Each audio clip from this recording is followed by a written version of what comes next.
This is a 2024 Luxe Cruiser by Midwest Automotive Designs.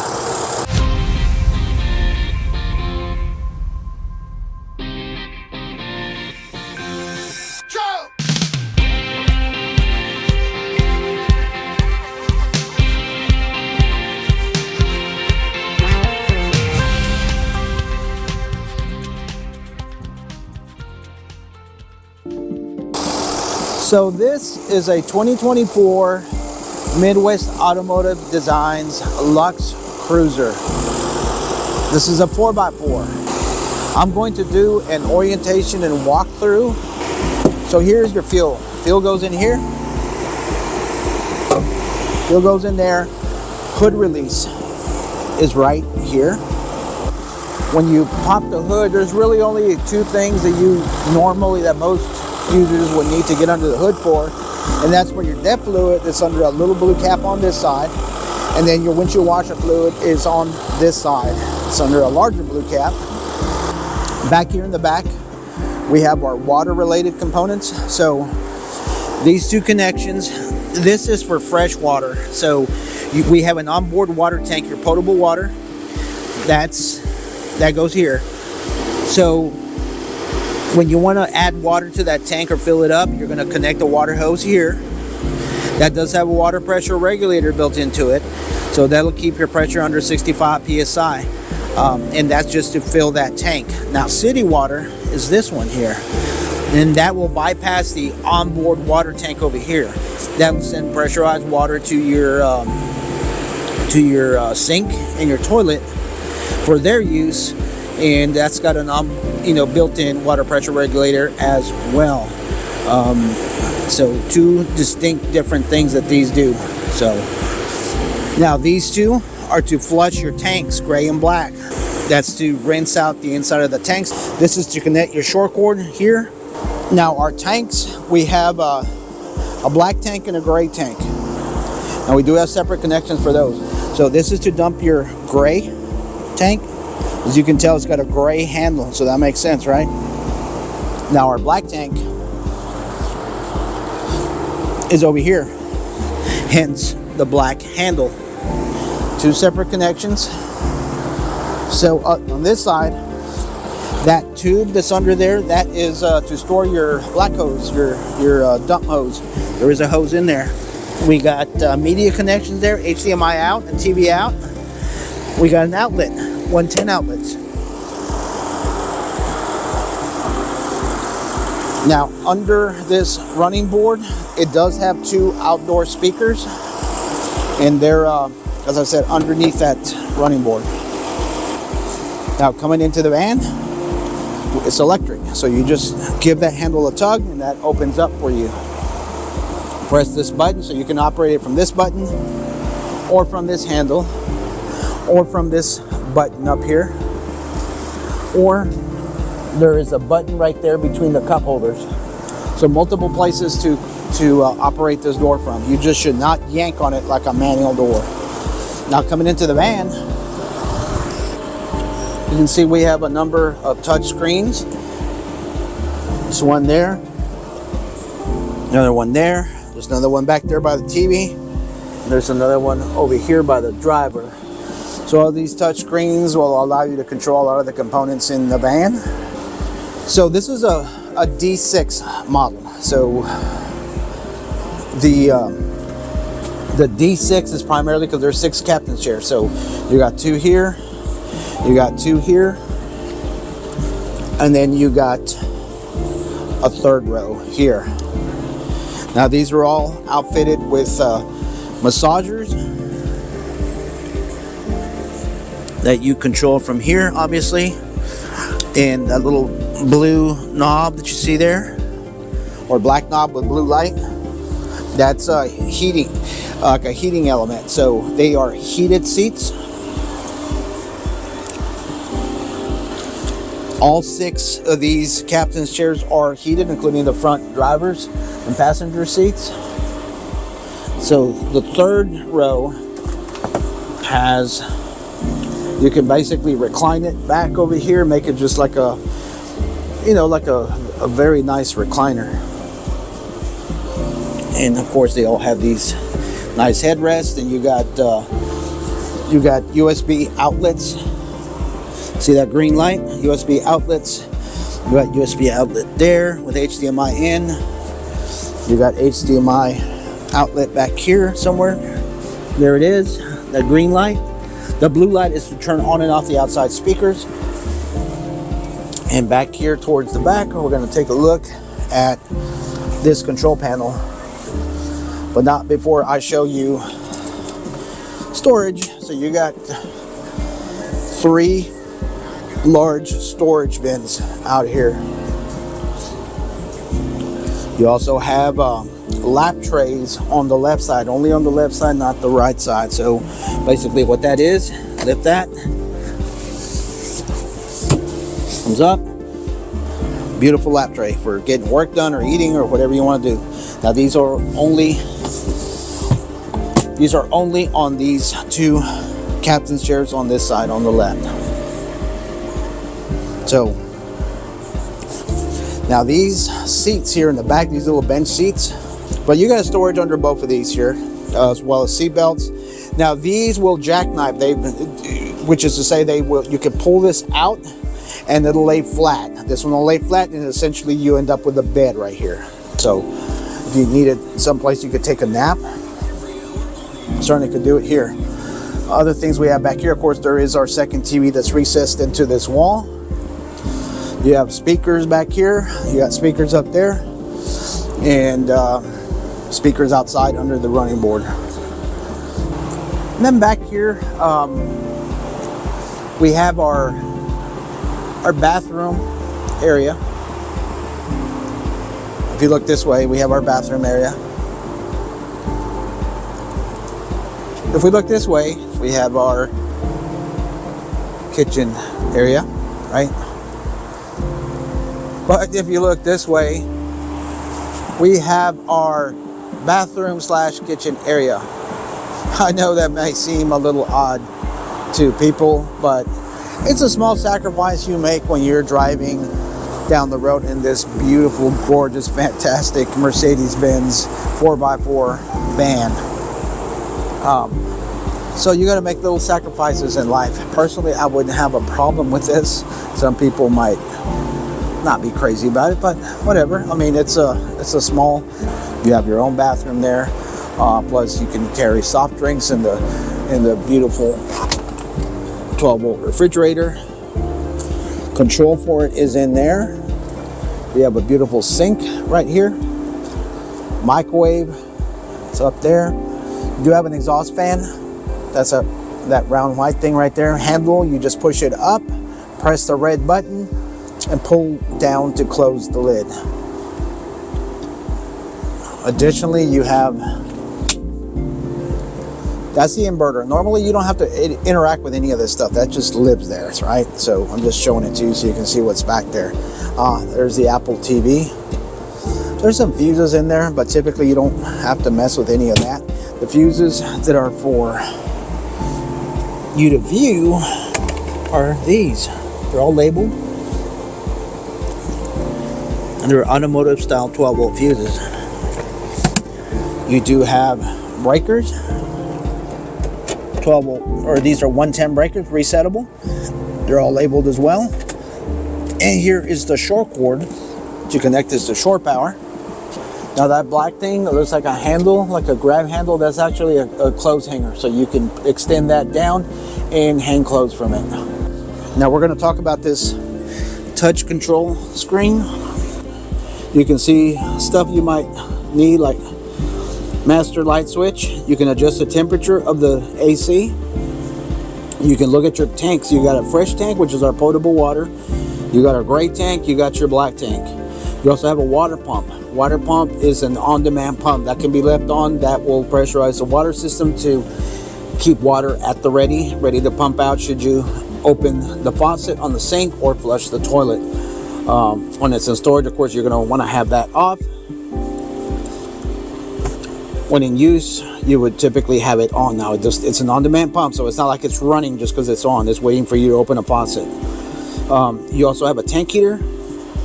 Now, this tank heater, not to be confused with a water heater, that is basically like an electric blanket that's glued to the underside of these water tanks to keep them from freezing in the event that you find yourself traveling through very cold areas where it's below freezing.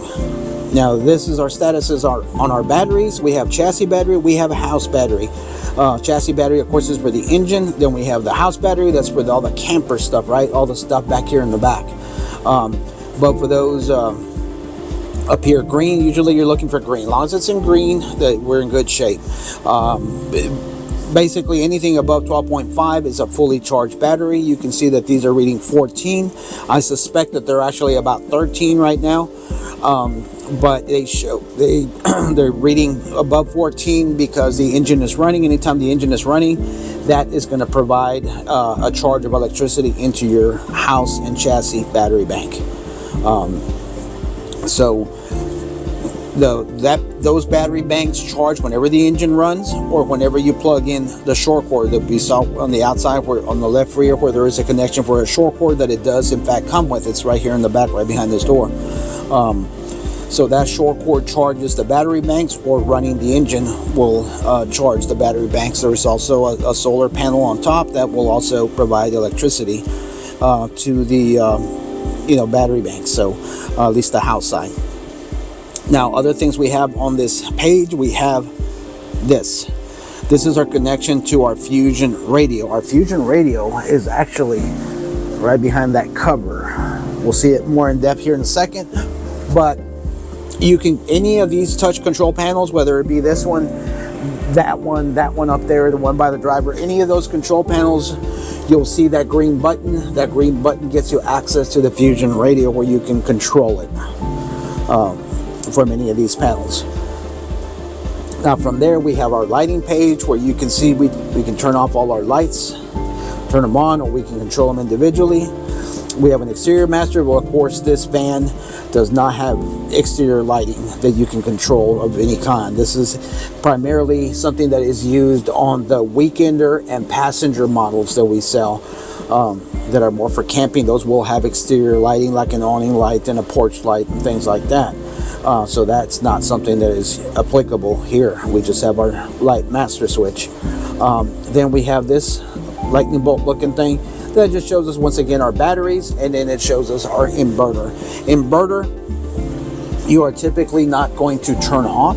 If I hit the button and turn off the inverter, you'll see that we lose power to our TVs front and back, and of course our microwave will also not be powered any further, because those are devices that run off of 110 volts that are being provided electricity by this inverter. So this inverter is taking 12 volt power from our house battery right here and making 110 volts out of it to provide electricity for stuff like this, our TVs and whatnot, and our microwave, and our outlets. We have 110 outlets around the coach, several of them that are provided electricity by this inverter.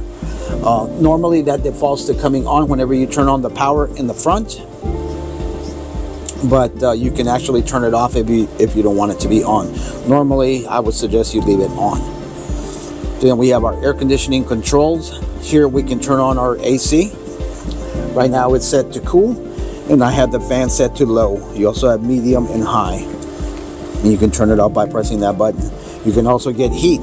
Now for the cool to work, for the heat to work, either of those, the engine must be running. If the engine is not running, it will not work.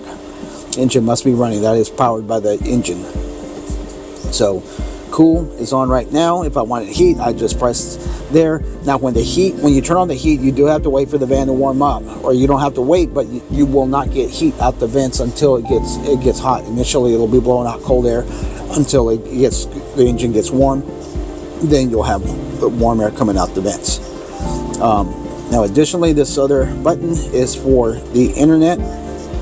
Now here on this snowflake looking icon, you just have one thing, and that's the internet. There's a router that's in the back that I'll show you here in a second, that is installed by Midwest Automotive Designs for use with Verizon or AT&T. There's a number on the back of it to activate it. Also in your bag with your manuals, there's instructions on how to activate that, and that's to provide hotspot Wi-Fi service in the van. There is also a router built into that radio in the front that you can use. You can use either one. The one in the front is through Mercedes-Benz. Either one, I believe they're priced very similarly, and they both work fantastic. So you can use either one. The only difference between that is the one in the front is Mercedes-Benz partners through T-Mobile to provide that service. They are both subscription services. It doesn't really matter at the end of the day, because either one's going to be, you're not going to be dealing directly with them. You're going to have a third-party account either way. So anyhow, moving on. So we have our settings page. On our settings page, we have screen brightness. Cleaning mode will turn off your screen while you wipe it down. You can set it to auto dim. There is no mobile app module connected on these vans. You can add that if you wanted to. However, it is not it come in there right off as a standard option. Network diagnostics is primarily used by technicians. You can change it to Celsius, and the floor plan is set at the factory, not intended for you to mess with. So, and then that is our main touch control panel. Now, other things we have.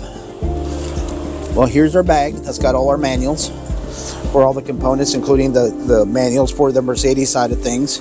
There are also 3 additional key fobs in there, and there is 1 key fob up there in the cup holder, so you have a total of 4 key fobs for this van. Here's another one of the satellite control panels. They look a little bit different because they're smaller. You don't have as much stuff available. You do not have for example, you will not have a view of the tanks here. You can only view the tanks at that rear main screen, but everything else should be available here. Remotes, you have a remote for the back TV, remote for the front TV, and remote for the Apple TV. And as I said, under here is the Fusion radio. So that's the radio that you can control from any of these touch screens by pressing that button.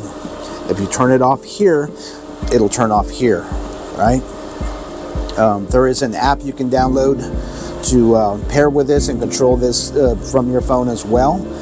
When you pair this to your phone with the app, you do have to do the pairing through this here. You cannot do it from one of the satellite panels. That has to be done here, okay? Now we'll go ahead and close that. You also have HDMI in. When you connect anything with HDMI, like a laptop, your phone, anything with an HDMI out into here, that'll be broadcast on the TV up there, or even on the TV back here in the back. So this TV in the front, when you turn on that TV, well, I guess you can do it from this or this, but so in order to get sound on that TV, that does not have built-in speakers. The speakers are those 2 speakers up there, or the ones in the back. They all come out on that. So I can put the volume up.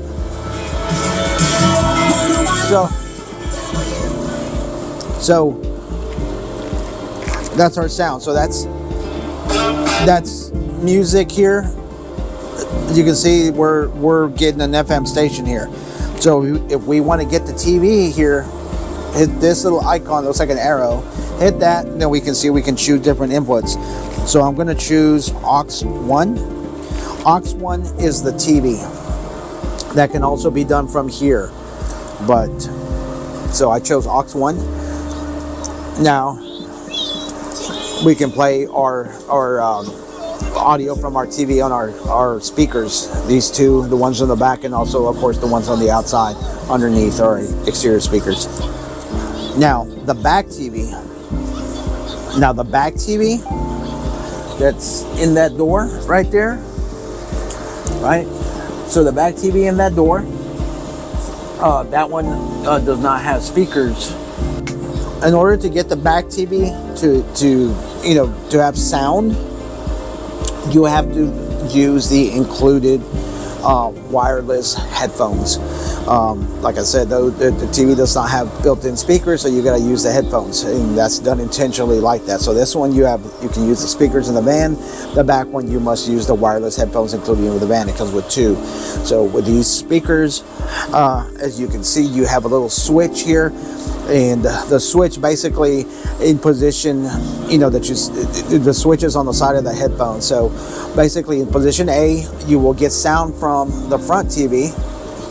In position B, you'll get sound from the rear TV. And then of course in the off position, it is off. They do use AAA batteries, so take a package of AAA batteries with you, because inadvertently somebody will leave the headphones on and the batteries will die. So the nice thing about it though is you can just swap out new batteries versus having to recharge them. So that's how you get sound on those. Now additionally, also we should discuss some items. We're going to turn off the Fusion radio. There we go. That is off.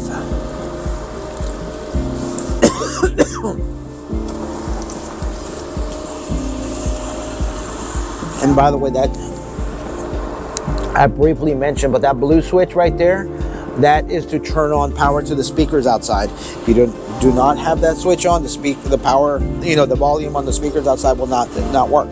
You'll have no volume. So now up here in the cab, very important, you have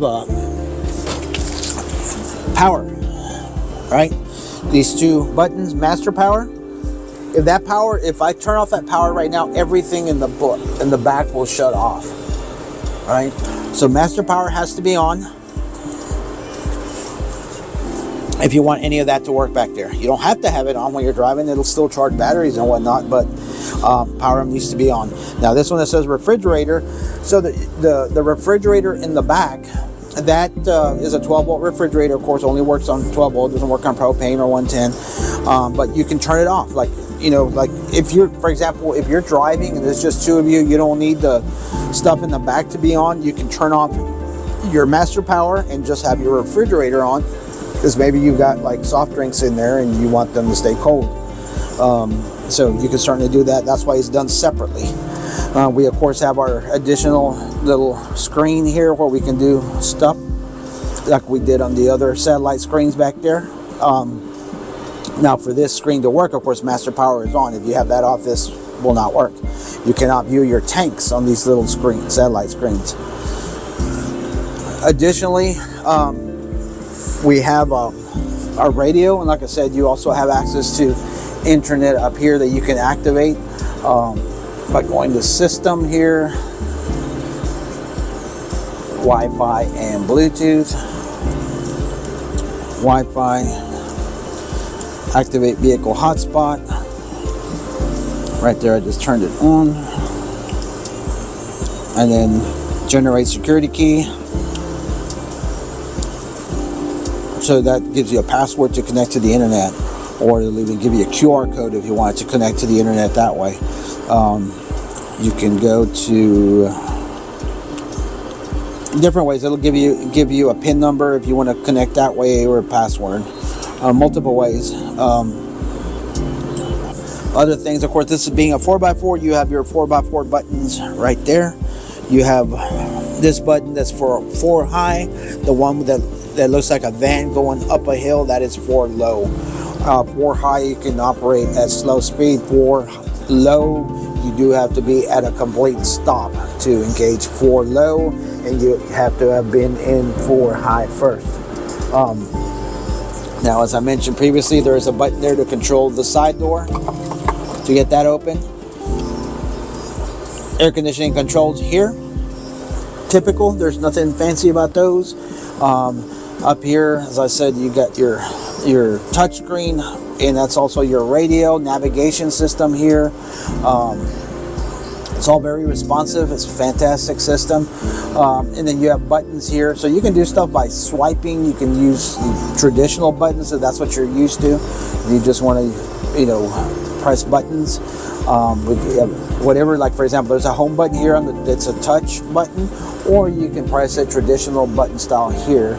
Same thing. You even have a home button over here, and whatever you do here, so you can control things by touch screen, by pressing buttons here, or by touching this. This is like a mouse pad. See this little square? So we can control stuff by swiping here and pressing enter on this black button. So that's like a mouse pad on a laptop. Then here's your back button here, right? Then we have other things we have is this a button. So for example, I can hit that and that gives us our camera view from our outside camera. Now additionally, we have a volume control here, and then there is also a volume control here. This is this little wheel that's right there. We have our start stop switch for our engine.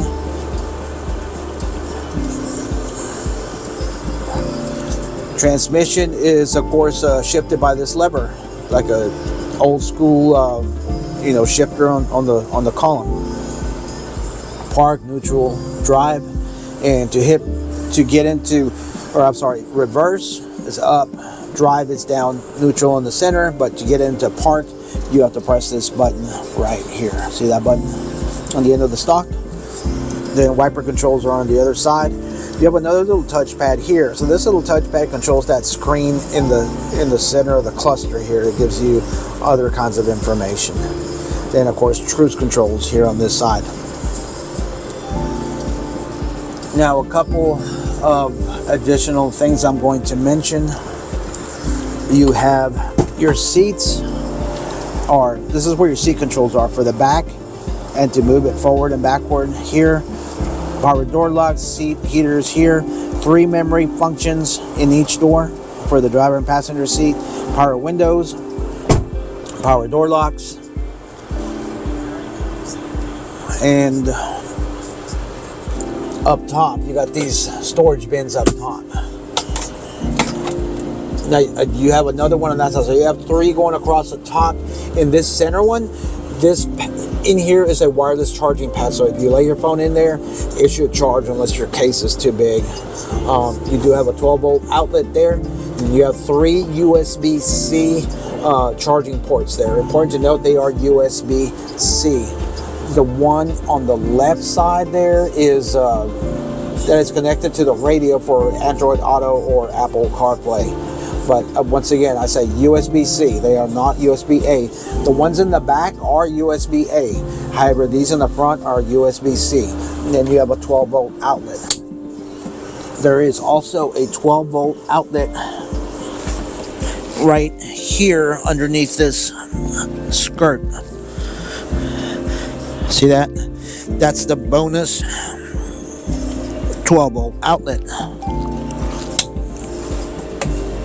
So that's fantastic for if you want to get one of those. They have these coolers that you can purchase aftermarket.